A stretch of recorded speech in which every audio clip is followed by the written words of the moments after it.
Hey there, everybody. Holy fuck, is it hot today? Oh my god. I didn't sleep a wink. Like, you can probably hear the air conditioner run in the background. I'm like, I don't give a crap. I've had that bloody thing on almost all day, and it's still fighting to keep up with the heat, you know? Like, I still can't seem to get it up to, like, get it down to a reasonable level. So it's pretty crappy. So I was up all night, and yeah, on a good note, I got my got my hands on that computer. Okay, how far do I want to take this? Is the big question, because this is a hobby right now. This is just me screwing around. Like, I'm stoked that I got 20 views, and that's about it's like, oh, that's about what I figure I'm gonna get on an average YouTube. Maybe getting one subscription is like, whoa, yeah, I got a subscription. I'm awesome. See, that's how far I really don't know if I want to take it to the next level. Like, I'm starting editing with started making eyes using Blender and a couple other programs, and I'm slowly screwing around with stuff. So it is actually, slowly getting stuff off the ground. I could probably start making clips now. Like, if I started putting the effort in, I'd need to get a camera, but I could probably start doing clips, and I probably could start doing a couple other things. So I'm kind of up in the air right now with a lot of this stuff. It's all up in the air. So it's like, do I want to take it to the next step? And I could do it so far. Like, it's like, I gotta be honest. It's like, I really need a decent computer. Like, a lot of my computers are like 1 gig processor. Not even like, I think one of my computers isn't even a dual core. That's how old. Like, I'm using my old XP for this, so that tells you something right there. I'm using the Windows. It's kind of funny because I'm using like one program to do the to pick up the sound, and one program to do everything else. So it's like, wow, I can't believe I'm going that far with it. Like, it's just, I'm using my MP3 player to move stuff around. So I'm using like a dime store mic from like a pair of from a tape recorder from like 10 years ago. So no, sorry, 20 years ago. I apologize. I really don't know how far I want to take it. I really don't know. It's one of those things, like, I'm thinking about it. It's like, I could probably push it a little bit better. So, I did a couple of videos with a friend of mine named his internet handle's Karnak. So I still like Hordak or Harnak or whatever, but it's his thing. So I'm gonna work on trying to getting those actually sounding better. So when I give them to him, he can actually clean them up even more. So we're gonna start working on that.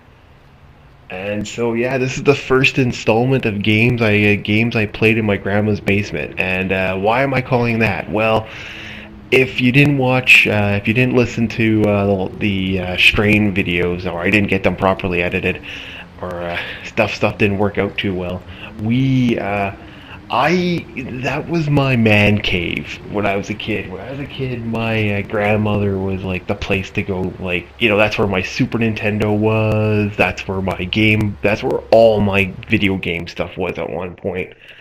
Up to N64 era. And it wasn't until I moved out on my own that my Super Nintendo, my N64, all these systems kind of came my way. Like, honestly, when I got my first place, it was like, I got into PS1, I got really into PS2. So that's where all this came from. So I'm talking about games that you picked up for Game Boy Advance, Game Boy Color, and Super Nintendo games. I'm going to be talking about a lot of these older games, and if I don't have them, I could probably find them like in emulator format. So I could probably this could go for a bit, because I had a lot. I still have a lot of these games actually. I'm only missing a couple. Yeah, I'm only missing like 3 or 4. Like, it's kind of funny. So the first one I'm talking about is Survival Kids. Holy hell, Konami, what the hell is with this game? Okay, first of all, I gotta admit, this is a pretty morbid video game. You literally die a lot. And it's not nice about it either. You know, you can die quite a lot in this game. What's this game about? Well, this game is it's for the Game Boy Color, I believe, and it's basically, in a nutshell, you pick between a boy and a girl, and your goal is to basically, after your ship gets wrecked, your goal is to survive.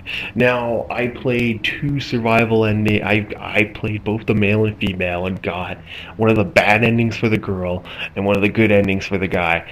And it was just wow. It was a brutal, just absolutely brutal video game. Holy crap, was this hard.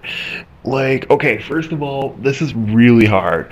Like, you come to the thought process of, it gives you the option to add to certain things. Now, there's only, I think, maybe when you're making, you gotta actually go around making stuff. So you'll find, like, trees, like tree bark, wood, this, all these little things that you can make. So that's your game plan, is like, you're trying to make all this extra stuff.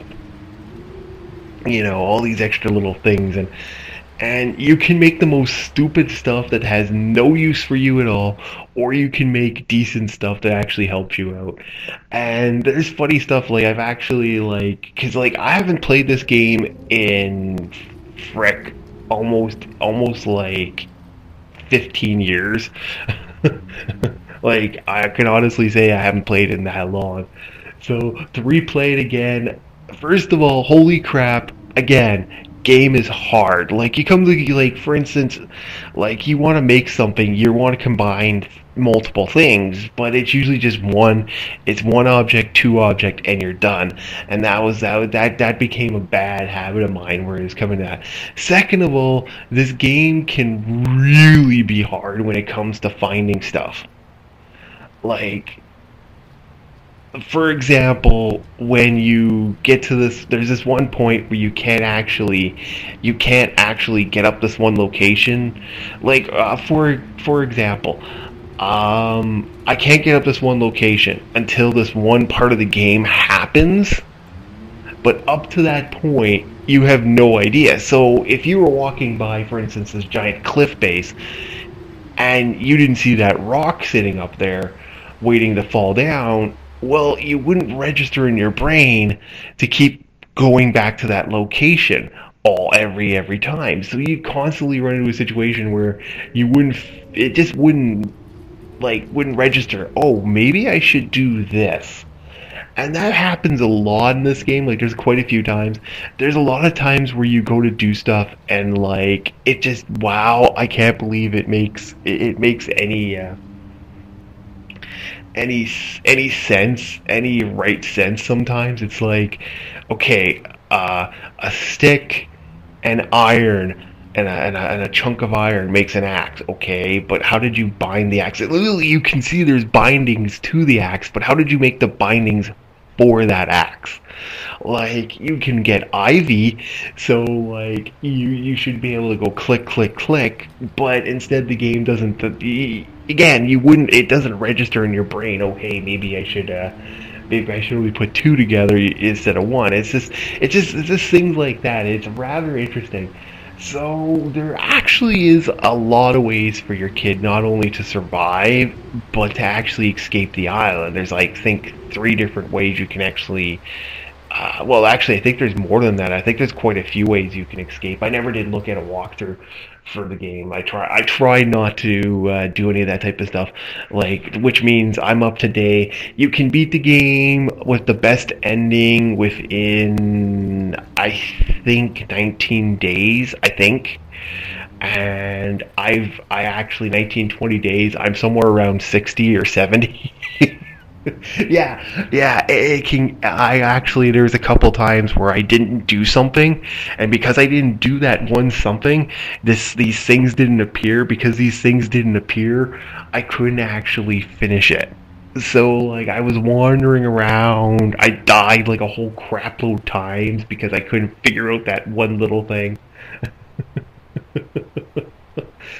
Another funny thing about this game is that there are times when when you're playing the game, you get these options. If you're smart and you figure out stuff, you can actually escape the island right off the hop. Like you can actually get a helicopter and travel through this one location. There's a couple other locations you can do, but you can slowly get through. Like you could find if you find the working radio piece, you can actually escape right almost instantly from the island, but it's like within a certain window. And then you build a raft if you screw that up, and if you screw that up, then then you die. You get the bad ending. You gotta actually you gotta be really clever with it, and it is literally.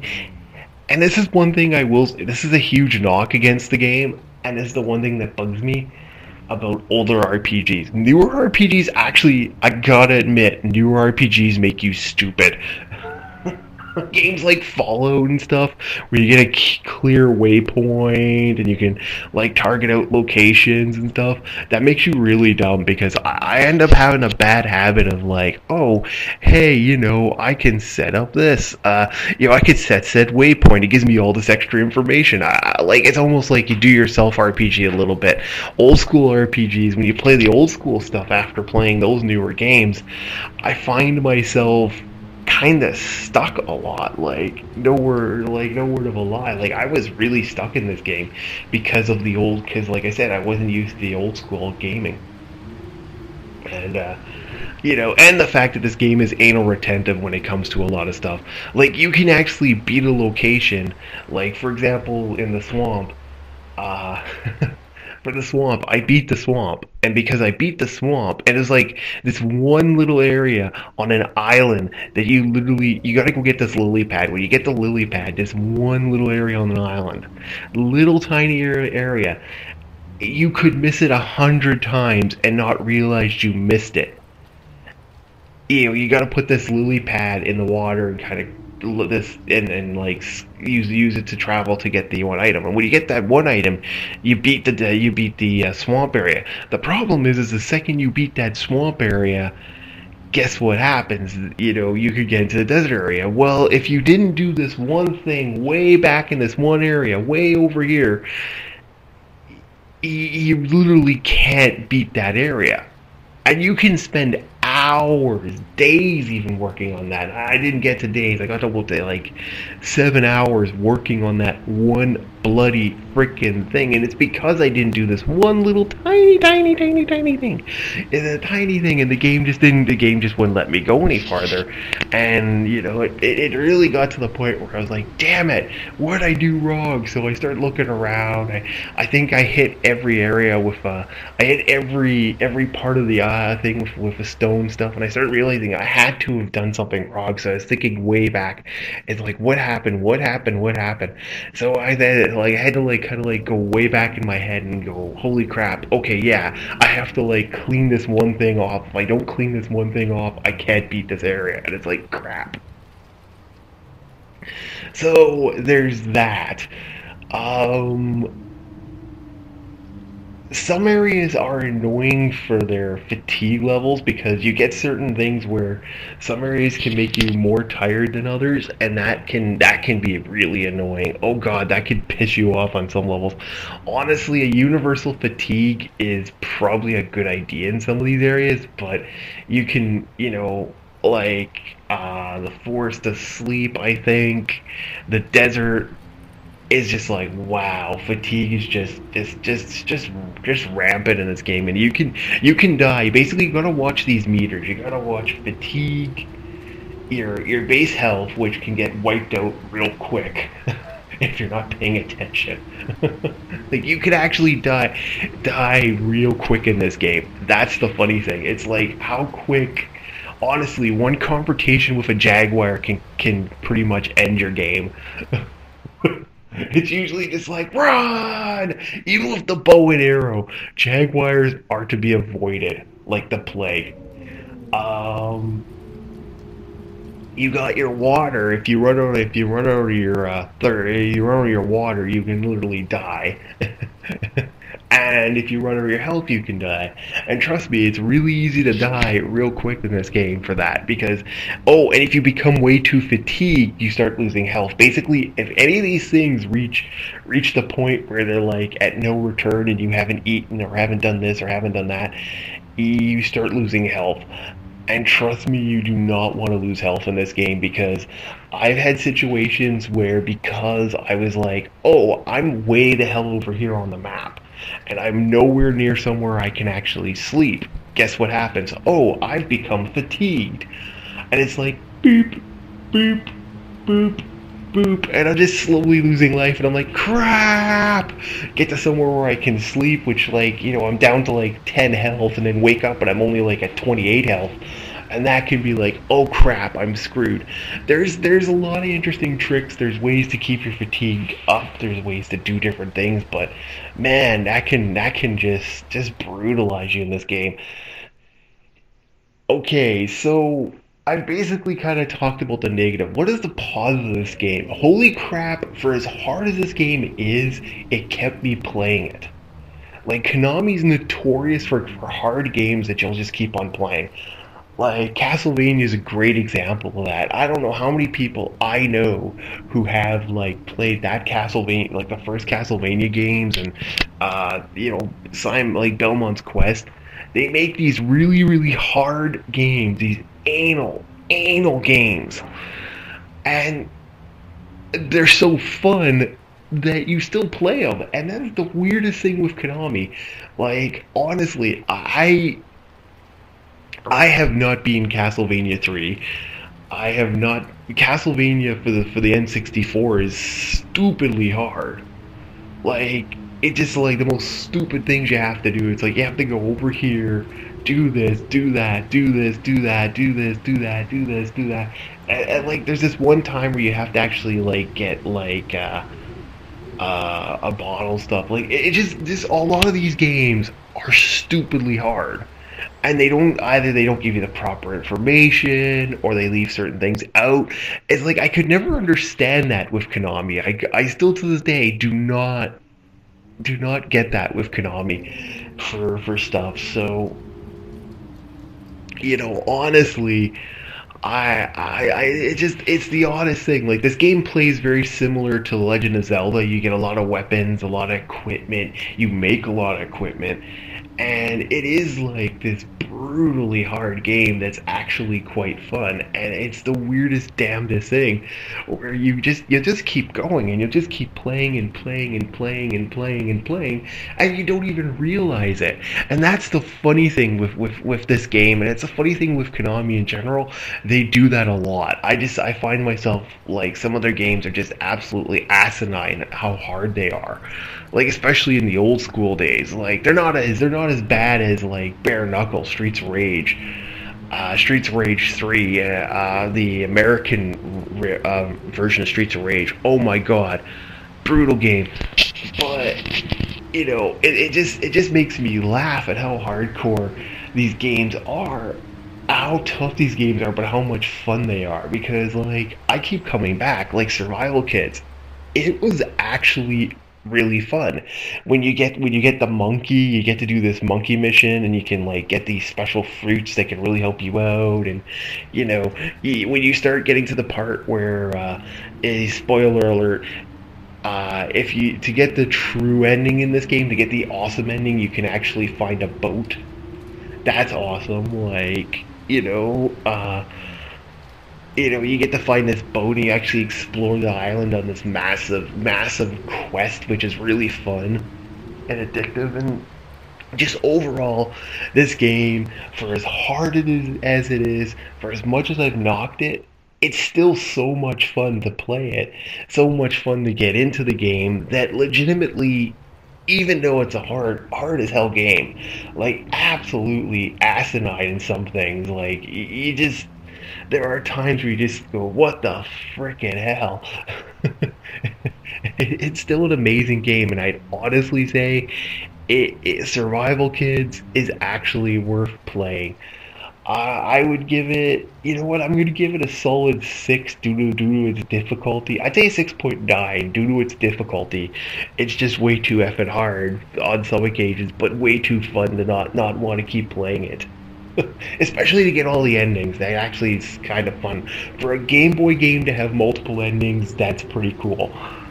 So yeah, that's my review of Survival Kids. I heard there's a sequel to it, and I haven't. I actually want to look it up on online. There was a sequel in Japan for it, and I gotta go look around for it. Maybe I can find it. So yeah. That's my little review for this, and I'll have to see if I can actually find the Japanese version. Maybe there's a translated version because, like, I do not think I could play. There's a couple games I found online. It's like, damn, it's a Japanese version. Crap. As much as an otaku I am, I should probably be able to play. I should probably be able to read Japanese by now. Oh well. Yeah, so that's my little hit on this, and I guess I'm gonna probably do an Ogre Battle 64 once I finally beat it. I'm on hour 37 or 38 of the game. So whenever I beat that, that'll probably be the next game. I just beat Survival Kids, so I'm debating if I should start Pokemon up. And yeah, there's quite a few I can actually do. So it's just a matter of debate. It's a huge debate in my head which games I should get play out. I think I might go with a more rare game that most people don't know about. I'm thinking about it. We'll see what happens. All right, Matt. All right, people. Have a good one, and see you in the next little video.